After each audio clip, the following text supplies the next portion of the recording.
खुलुमबाय रायजोफोर, दासिमनि माखासे गोनां खौरांफोर लानानै फैदों। नोंथांमोना भिडिअखौ जोबजासिम नायलांजोबदो। लोगोसेनो सानफ्रोमबोनि खौरां लानो थाखाय चेनेलखौ साबस्क्राइब खालामनानै बेल आइकनखौबो अलाव होनानै लादो। लोगोसे भिडिअखौ मोजां मोनदोंब्ला मोनसे लाइक खालामदो। नोंथांमोननि मोनसे लाइकआनो आंनि गेदेरथार थुलुंगानाय जागोन। अब्ला दिनैनि सेथि खौरां नोंथांमोननो होनो लागै आखायाव लादों। गण सुरक्षा पार्टी जिएसपिनि सेन्ट्रेल कमिटिनि जेनेरेल सेक्रेटारि प्रफुल्ल देखाजों लोगोसे 7 सुबुङा इउपिपिएल दोलोआव हाबनायनि खौरां मोनदों। जाय दोलोआ बर' अना-बर'नि राजनिति खालामनानै 10 बोसोर एबा खननै देरहाबोदोंमोन, बे दोलोआ आरो थावरिनो हालिया। जिएसपिआ गुसुं समनि थाखायसो जोनोम जादोंमोन। बे दोलोआव जेबो आसा गैयैखौ नुहुरनानै इउपिपिएल दोलोआव हाबफैदों होननानै बुङो इउजि ब्रह्मआ। 20 फुट गोथौ हाखराव 2 बोसोरनि उन्दै गथ'आ गेलेबाय थानाय समावनो गोग्लैलांदों। कर्नाटकनि बिजयपुराव जानाय बे जाथाया सोमोनांथाव। मख'नो गोनांदि बयरिं वेल जावनाय 20 फुट गोथौ हाखराव गोलैलांनाय 2 बोसोरनि गथ'खौ रैखाथि हान्जाया बासायनो हादों। न'नि साखाथियावनो गेलेबाय थानाय उन्दै गथ'आ 20 फुट गोथौआव गोलैनानै 20 घन्टा हाखर सिङावनो दंमोन होननानै मोनथिनाय जादों। रैखाथि हान्जानि गोख्रों नाजानायजों 20 घन्टानि उनाव गथ'खौ बासायनो हादों होननानै मोनथिनाय जादों। नब कुमार सरनियानि इन्टारिम अर्डारआ दानजाबाय होननानै खौरां मोननाय जादों। मख'नो गोनांदि एमपि नब कुमार सरनियानि हेंथायै जनजाति सुरक्षा मन्चआ थांनाय 2014 मायथाइयाव केस रेजिस्टार खालामनाय जादोंमोन।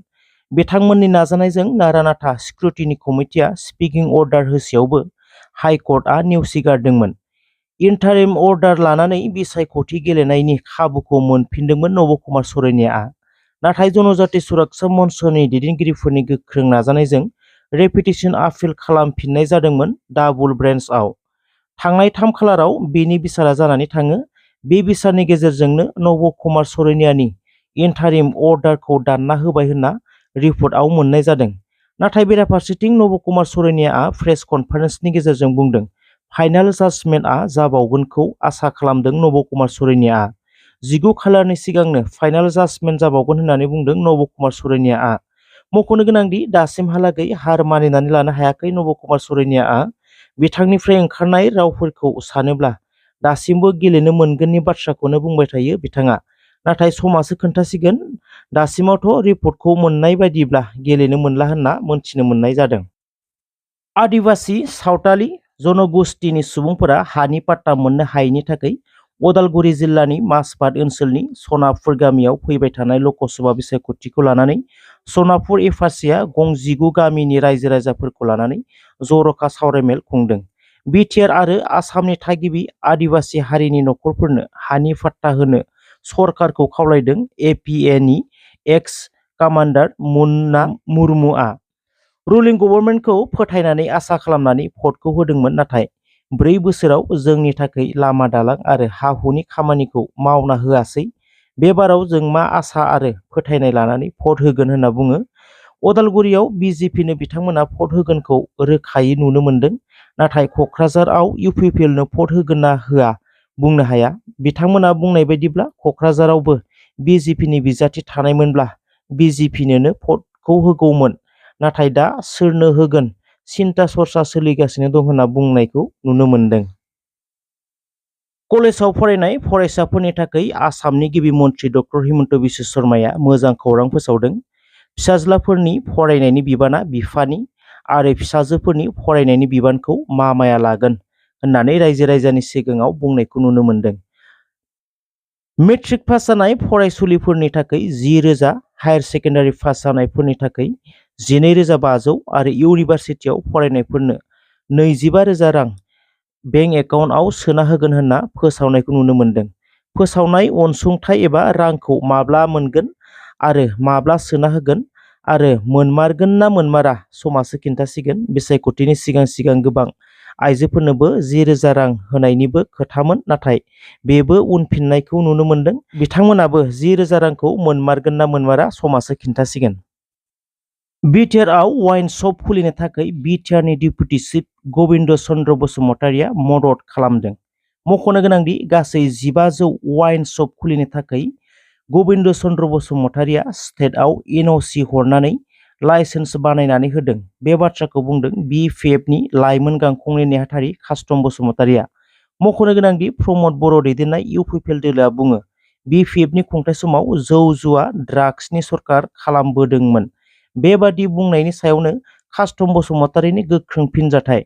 BPFनि समाव गंफा गंनैल'सो वाइन शप दङमोन, नाथाय दायो सानथ्र'हायै वाइन शप जाबाय। आरोबाव डिपुटि चिफ गबिन्द चन्द्र बसुमतारीया एनअसि होगासिनो लाइसेन्स बानायनो थाखाय। वाइन शप खुलिनो थाखाय लाइसेन्स बानायना होनाया जौ जुवाखौ इउपिपिएल सरकाराबो इनकारेज होबोदों होननानै बुङो कास्टम बसुमतारीया। लेखा दुखाननि थाखाय साबैसोनो एनअसि होदों होननानैबो कुइसन खालामदों कास्टम बसुमतारीया। नाथाय बिनि सोलाय गोबां रां लानानै वाइन शप खुलिनो थाखायसो स्टेटआव एनअसि हरनानै जौनि दुखान खुलिनायाव इनकारेज होबोदों इउपिपिएल सोरखारा होननानै गोख्रोङै बुंदों आरो बिनि फोरमानबो होनो हागोन होननानै बुंदों कास्टम बसुमतारीया। सनितपुरनि रायजो राजाफ्रा गिदिर जेंनायाव। सनितपुर जिल्लानि राङापारानि साहा फारसे थानाय बर' रायजो राजाफोरा 50-60 बोसोर रायजो जाबोनानै दासिमाव मा अबस्थायाव दं? मख'नो गोनांदि बर'फोरा गासै मोनथाम सुक्ति खालामबाय। बे मोनथाम सुक्तिनि थाखाय राङापारानि साहा फारसे थानाय रायजो राजाफोरनिबो गोबांथार अबदानफोर दङ। नाथाय दुखुनांथाव बाथ्राया बेसोदि मोनथाम एकर्डनि गेजेरजोंबो राङापारा हालामनि रायजो राजाफोरा बिटिआरआव सोसनजायैया दुखुनांथाव। गोबाव सम रायजो जाबोनाय रायजो राजाफोरा आसाम सोरखारनिफ्राय मोननो गोनां अनसुंथाइनिफ्राय गोबां सुबिदाफोरनिफ्राय बन्चित जानानै थानांदों होननानै रायजो राजाया फोरमायो। मख'नो गोनांदि सनितपुर जिल्लानि राङापारानि साहा फारसे थानाय गामिफोराव थाङोब्ला रलिं गभर्नमेन्टआ रायजो राजानि थाखाय मा मोजां खामानि मावदों नुनो मोनो। सोलोंथाइ बिथिंनिफ्राय लानानै हान्था मेला बिथिङाव राङापारा हालामनि रायजो राजाफोरा दुखु गोनां बाथ्राफोरजों फोरमायनायखौ नुनो मोनदों। आसाम सोरखारजों नायफिनजायाखैसै, नाथाय बिटिआरआव सोसनजायोब्ला एसेब्लाबो सुबिदाफोरखौ मोनगोननि मिजिंखौ खालामदोंमोन, नाथाय बे मिजिंआबो फैमालसो जागोन नामा? बुथुमगिरि बिथांमोननिसिम खुलुमग्रोनाय थाबाय। आं बेखौनो खावलायनो सानदों गभर्नमेन्टनिसिम बा सरकारनिसिम, जोंनि बे गरंजुलि गामिया दिनै 50 बोसोर रायजो जाबोबाय आबै आबौनि समनिफ्रायनो। दा आं बेनिखायनो खावलायनो सानदों जे गभर्नमेन्टनिफ्राय जोंनि गामिया दिनैसिम जेबो सुबिदा मोनाखै। मानो होनबा दिनै आगोलनिफ्राय जिबायदि दैमा, बे दैमाया दाबो बिदिनो दङ। दिनैसिम जोंनि गामिनि लामाया गोजौ गाहाय आरो दैमाया जों गामियाव गैया होनबाबो 7-8 दङ।